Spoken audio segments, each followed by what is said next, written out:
Hi! Hello! Welcome to my YouTube channel GVK vlogs and cooking. ఈరోజు మనం పిల్లలకి ఎంతో ఇష్టమైన ఎగ్ చపాతీ ఎలా తయారు చేసుకోవాలో చూద్దాం. ముందుగా పిండి తీసుకోండి. ఒక 2, 3 కప్స్ పిండి తీసుకొని దాన్ని బాగా ఒక 10 మినిట్స్ నానబెట్టుకోండి. నానబెట్టుకున్న తర్వాత వాటిని ఇలా ముద్దలుగా చేసుకోండి. చేసుకున్న తర్వాత వాటిని ఇలా మార్బుల్ పైన రుద్దుకుంటే బాగా పిండి వేసి రుద్దుకోవాలి.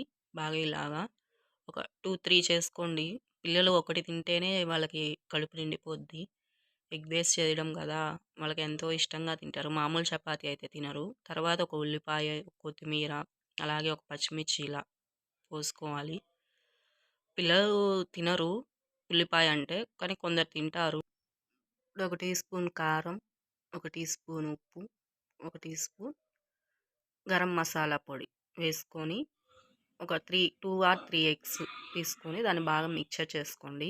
ఇప్పుడు పొయ్యి మీద ఒక పెనం పెట్టుకోండి. పెనం పెట్టుకున్న తర్వాత కొంచెం ఆయిల్ వేసి బాగా రుద్దండి దాన్ని. ఎందుకంటే దానికి అతుక్కోకుండా ఉండడానికి.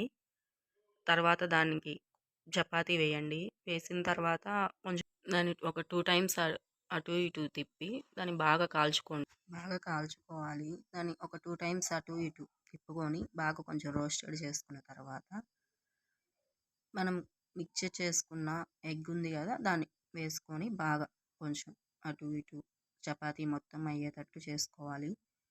దీన్ని కొంచెం మళ్ళీ ఆయిల్ వేయని, ఎందుకంటే ఆనియన్స్ వేసాం కదా, కొంచెం అవి బాగా ఉడకడానికి రోస్ట్ అవుతాయి. తర్వాత దాన్ని బాగా తిప్పుకోండి.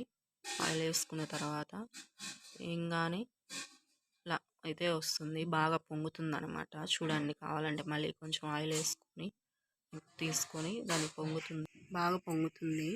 తర్వాత దాన్ని ఒక 2 టైమ్స్ అటు ఇటు చేసుకున్న తర్వాత బాగా కాలిపోతుంది. చూడండి, బాగా రోస్టెడ్ అయిన తర్వాత తీసేసి దాన్ని ప్లేట్లో సర్వ్ చేసేసుకోండి. అంతే, మన పిల్లలకి ఎంతో ఇష్టమైన ఎగ్ చపాతీ. మామూలుగా చపాతీ అంటే తినరు. ఇలా ఎగ్ చపాతీ వేసిస్తానంటే మాత్రం తింటారు.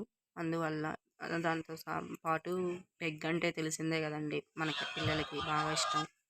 వల్ల ఇలా ప్లేట్లో సర్వ్ చేసుకొని దీంతో పాటు ఆనియన్స్, ఆలు కర్రీ, ఒక లెమన్ తీసుకొని తింటే బాగుంటుందండి. Thanks for watching. Please subscribe.